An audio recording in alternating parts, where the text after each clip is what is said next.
Hello and welcome. Today we are going to continue Chapter 7, Systems of Equations and Inequalities, and we're going to do these types of problems right here. And those are systems of nonlinear equations with two variables. We're going to spend 2 days on section 7.4. So here we go. What is a nonlinear system?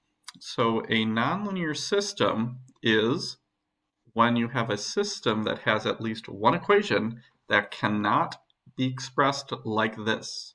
So like this would be like the equation for a line.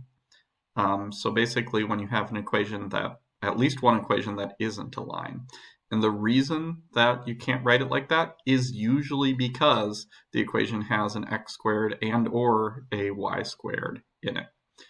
Here are two examples of systems of nonlinear equations. So if you look at these equations, and if you remember back to maybe some past work, you might recall what these are equations for, what kind of shapes these make. This has an x squared and just a y, so if you just imagine like y equals x squared, this is a parabola. This one, however, has nothing squared. This one is a line. So this is asking you to find the intersection points between a parabola and a line. And if you imagine the ways you could draw a parabola and a line, you can see that there are actually two solutions here for this system. But sometimes, though, if you have a parabola and a line, you can see that there's only one solution. Or other times you might have a scenario like this where there are actually no solutions. So for this type of problem, you might have anywhere between 0 and 2 solutions. If you look at this example here, this is another equation for a parabola. But this, x squared plus y squared equals 9, is the equation for a circle. So if you imagine drawing a parabola and a circle, what can happen? Well, you can see the way I've drawn this circle and parabola, there's 1, 2, 3, 4 different solutions. But you could have a situation in which now you can see there are 1, 2, 3 solutions, or maybe a situation like that where there's 2 solutions, or there could be 1 solution if it looks like that, or there could be no solutions if it looks like that. So for this system, there could be anywhere between 0 and 4 solutions. So let's take a look at how to solve this system. And the way we solve a system is we solve it algebraically using substitution or elimination. For these types of problems, I tend to end up using substitution a lot more than I do for normal linear systems. Let's take a look at this one. So this is the equation for a parabola, and this is a line. And what I'm going to do is I'm going to use substitution. So in this second equation, I'm going to solve it for y. I'm going to get y alone by moving y to the other side and subtracting 9 to turn this equation into y equals 3x minus 9. I'm then going to take that and plug it into the other equation in place of y.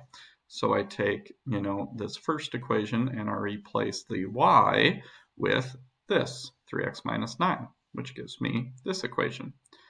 I now have an equation that only has x's in it. So I can solve this just by distributing the 2 to get that. And now you can see that this is an equation with an x squared. It's a quadratic, which means to solve a quadratic, I need to get everything. First, I combine like terms, then I need to get everything over to one side and get it equal to 0. And then to solve a quadratic, my favorite method, and your favorite method, I'm sure, is by factoring. So this quadratic factors into x minus 4 times x minus 2. And then that gives me 2 solutions for x. So x is 4 and x is 2 are my 2 solutions. However, I still need to find the y values that go with that. And the way I do that is I plug in those x values into either one of my original equations. So I take and say, okay, if x is 4, then I plug that in to one of my 2 original equations here. So I plug in a 4, I solve for y, and I get that y is 3. And then if x is 2, I plug that into one of my original equations, and I get that y is negative 3. So that means the solutions I got for x are 4 and 2. The solutions I got for y are 3 and negative 3, but this is absolutely not how you should write your solutions. because one of these x values goes with a specific y value. You can't write it like that. You need to actually pair them up and list them as an ordered pair, because if x is 4, then y is 3, so that's the point of intersection 4, 3. And if x is 2, then y is -3, so the point of intersection is 2, -3. So this is how I should give my final solutions. Next, let's take another one that uses substitution. You can see this is the equation for a line, and actually this is the equation for a circle. What I'm going to do is I'm going to take this first equation and solve it for x. So I solve that equation for x, and then I plug that in place of x in the other equation. And now you can see I got a big old mess here. And yeah, there's going to be a lot of steps to solve this, a lot of simplifying to do. I'm going to start by simplifying this in parentheses. Y plus 3 minus 2, I can combine like terms, because plus 3 and then minus 2 is just a plus 1. Okay, and then you can see I've got an equation with only y's in it. To solve this, I actually need to square both of these binomials. And remember, when you square a binomial, it's y plus 1 times itself, y plus 1, which means you have to FOIL that to get y squared plus 2y plus 1. FOIL this to get y squared plus 6y plus 9. And I've still got an equals 4 on the right side. I then combine like terms. I then need to get it equal to 0, so I get everything over to one side. And then to solve this quadratic, I really don't like that this is a 2. I wish it were a 1. So the first, and you can see that there's a common factor of 2. Everything is divisible by 2. So I'm going to divide both sides of the equation by 2, just to make it easier to solve.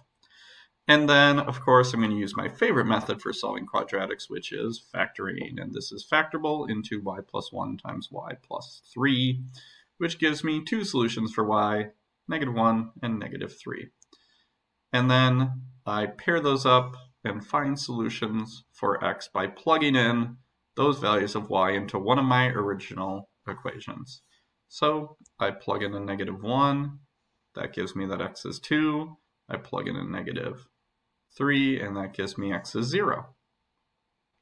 Then I pair those up. Make sure you pay attention to the order. This time I found y first and x second, but your ordered pair should always be written with x first and y second. So make sure you put them in the right order. When y is -1, x is 2, so that's the point 2, -1. When y was -3, x was 0, so that's the point 0, -3.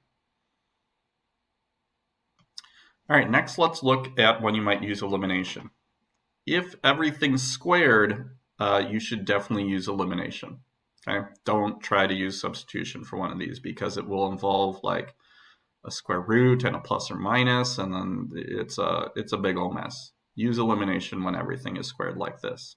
Now this is the equation for an ellipse, and this is the equation for a circle. So if you imagine those two shapes, there might be up to 4 different points of intersection, because like that could be an ellipse and that's a circle. While those are really bad, but you can see there could be up to 4 points of intersection. So I'm going to use elimination. So I'm going to choose to eliminate my y's by multiplying the second equation by -1. And again, make sure you multiply everything on both sides by -1. Then I add and combine like terms. That's 4x squared plus -x squared to give me 3x squared. That gives me 0, and this gives me 3.